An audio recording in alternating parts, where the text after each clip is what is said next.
माँ जी, देखिए ना कितनी सुंदर साड़ी है। नव्या ने अपनी सासू माँ मनोरमा जी के सामने बड़ा खुश होकर कहा।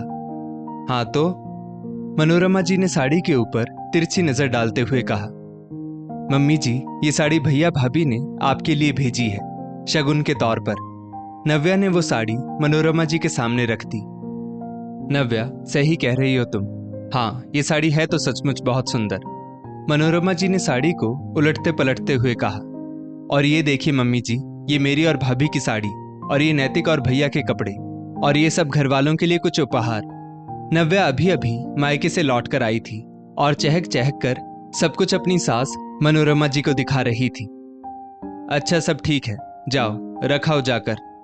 और जैसे ही नव्या सब सामान लेकर वहां से उठकर खड़ी हुई कि तभी मनोरमा जी झट से मुंह टेढ़ा करते हुए बोल पड़ी।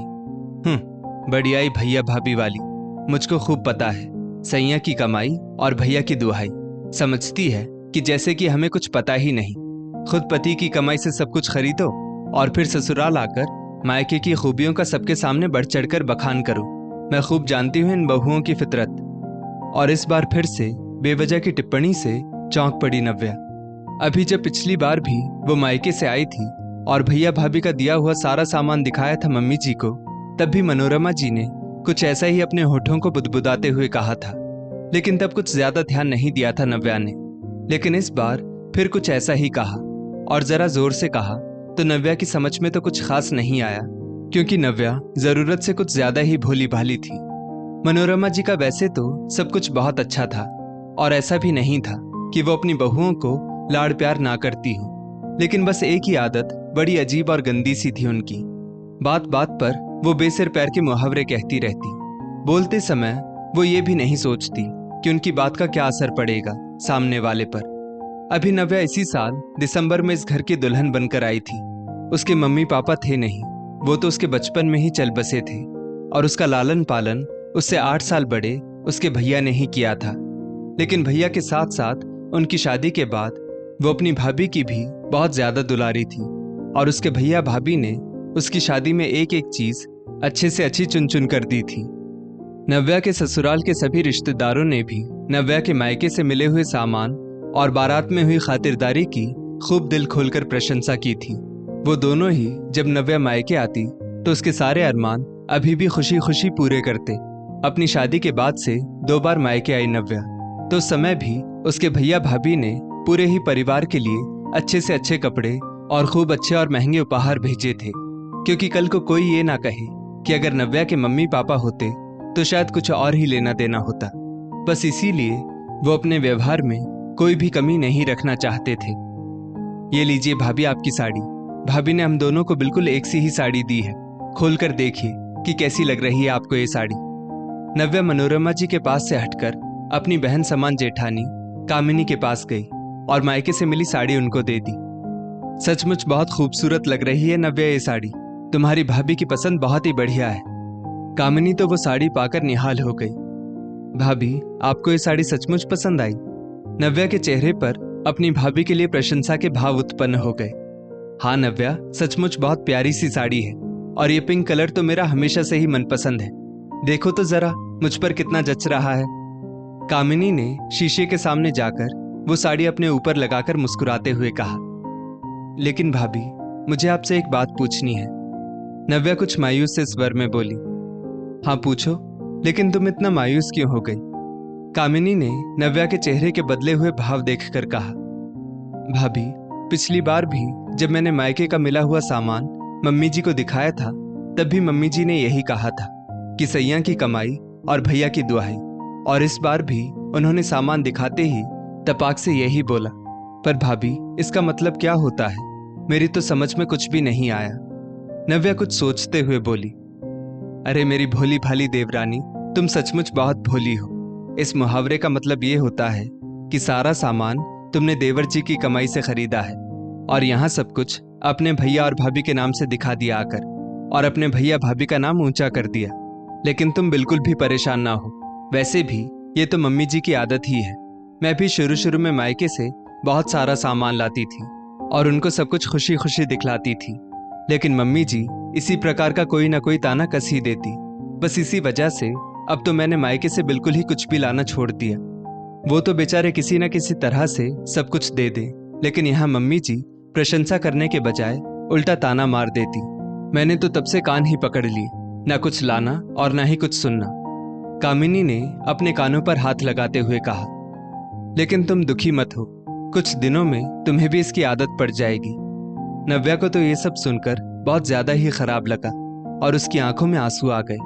कितने अरमानों से उसके भैया भाभी सब कुछ खुशी खुशी देते हैं, मम्मी जी और पूरे परिवार के लिए। फिर आखिर उन दोनों को ही कमी किस बात की है? भैया भाभी दोनों ही नौकरी करते हैं और दोनों का ही पैकेज बहुत ही अच्छा है और ईश्वर की कृपा से किसी प्रकार की कोई भी कमी नहीं, और अभी खुद के बच्चे भी नहीं हैं। इसीलिए और भी ज्यादा नव्या के लेन देन में कोई कमी नहीं छोड़ना चाहते। लेकिन यहाँ तो मम्मी जी अजीब सी ही बातें करती हैं। लेकिन भारतीय स्त्रियां परिवार का सम्मान और बचाव करना खूब अच्छी तरह से जानती हैं। वो नहीं चाहती कि उनकी किसी भी गलती के कारण परिवार में टकराव हो और परिवार बिखर जाए। नव्या ने इस समय अपनी सासू माँ से कुछ भी कहना उचित नहीं समझा और चुप्पी साध ली। शुरू शुरू में बेटियां मायके भी थोड़ा जल्दी जल्दी जाती है और फिर जहां बच्चे हुए नहीं कि फिर तो जिम्मेदारियों में ऐसा बंध जाती है कि उनका मायका बिल्कुल बेगाना सा हो जाता है। अगली बार जब नव्या मायके से वापस आई तो वो बिल्कुल चुपचाप रही, ना मनोरमा जी के पास गई और ना ही उनको कुछ दिखाया सुनाया। हालांकि भैया भाभी ने हर बार की तरह इस बार भी सब कुछ बहुत अच्छे से दिया था, लेकिन नव्या इस बार पूरी शांति से मनोरमा जी से कुछ भी कहे बगैर अपने काम में मग्न हो गई। मनोरमा जी को तो कुछ समझ में ही नहीं आ रहा था। वो बार बार नव्या को निहार रही थी कि अब नव्या उनके पास आकर कुछ सामान दिखाए, लेकिन नव्या को इस बात से कुछ लेना देना नहीं था। आखिरकार जब मनोरमा जी से नहीं रहा गया तो वे पूछ ही बैठी, क्या हुआ नव्या, इस बार तुम्हारे भैया भाभी ने कुछ नहीं दिया हम लोगों के लिए? मनोरमा जी ने अपनी जिज्ञासा शांत करनी चाही। ऐसा नहीं है मम्मी जी, दिया तो भैया भाभी ने सब कुछ है, लेकिन आपको दिखाने से कोई भी फायदा नहीं होने वाला, क्योंकि आप तो हमेशा की तरह यही कहेंगी बस कि सैया की कमाई और भैया की दुहाई। मम्मी जी, मेरे भैया भाभी मुझे बेहद प्यार करते हैं और वो मेरी खुशी के लिए आप लोगों के लिए भी हमेशा उपहार जरूर भेजते हैं। मैं क्यों आपके बेटे की कमाई से कोई उपहार लाकर उनका नाम ऊंचा करूंगी? ईश्वर की कृपा से जब वो खुद सक्षम है, जबकि आपको पता है मेरे भैया भाभी के लिए यहाँ से मैं जो उपहार उनके लिए ले जाती हूँ वो भी भाभी नहीं रखती। वो तो यही कहती है कि मैं तेरी माँ की तरह हूँ, मुझे तुझसे कोई उपहार लेते हुए भला अच्छा लगेगा, और वो उपहार वो किसी न किसी बहाने मुझे ही वापस दे देती है। नव्या की आंखों में आंसू झिलमिलाने लगे। मम्मी जी बिल्कुल सही कह रही है नव्या, आप मुझसे भी ऐसे ही कहा करती थी, इसीलिए मैंने भी मायके से कुछ भी लेने के लिए मम्मी पापा से मना कर दिया। जब आपको किसी की भावनाओं से कुछ मतलब ही नहीं है तो बेकार है उपहार का लेना और देना।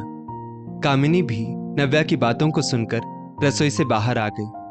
कामिनी और नव्या की बात सुनकर तो मनोरमा जी सचमुच सोच में पड़ गई, क्योंकि दोनों ही बहुएं गलत नहीं कह रही थी। मुझे माफ कर दो तुम दोनों, शायद मैंने तुम लोगों की भावनाओं को बहुत ज्यादा ठेस पहुंचाई है। मैंने अपनी सासू माँ की इस कहावत कहने की आदत को पता नहीं क्यों जाने अनजाने बुरा लगने के बावजूद अपना लिया, जबकि उनका इस तरह से कहना जब मुझे बुरा लगता था तो स्वाभाविक बात है कि तुम लोगों को भी बहुत ज्यादा बुरा लगता होगा। पर मैंने अपने दुख को दरकिनार करते हुए तुम लोगों की भावनाओं के बारे में भी बिल्कुल नहीं सोचना चाहा। तुम लोगों से मुझको एक बात कहनी है कि बेटा, भूल तो बड़े बुजुर्गों से भी हो जाती है, लेकिन आज से ये शब्द कभी मेरी जबान पर नहीं आएंगे, ये मैं तुम दोनों से वादा करती हूँ। मनोरमा जी सचमुच पश्चाताप से भर उठी और उन्होंने अपनी दोनों बहुओं के आगे हाथ जोड़ दिए। ये क्या कर रही हैं मम्मी जी आप हम लोगों से बहुत बड़ी हैं और फिर हमारे लिए पूज्य हैं। दोबारा कभी हम लोगों के सामने हाथ मत जोड़िएगा। नव्या और कामिनी ने झट से मनोरमा जी के हाथ हटाकर खोल दिए। तुम दोनों ही बहुत अच्छी हो। इतना कहकर मनोरमा जी ने बहुओं को दोनों हाथ फैलाकर अपनी बाहों में भर लिया और थोड़ी ही देर में नव्या फिर से चहकते हुए मायके से मिले उपहार मनोरमा जी और कामिनी को दिखा रही थी। दोस्तों, इस स्टोरी को लेकर आपकी क्या राय है नीचे कमेंट करके जरूर बताइएगा, और ऐसी ही और भी बेहतरीन वीडियोस के लिए हमारा पेज जरूर फॉलो करें। धन्यवाद।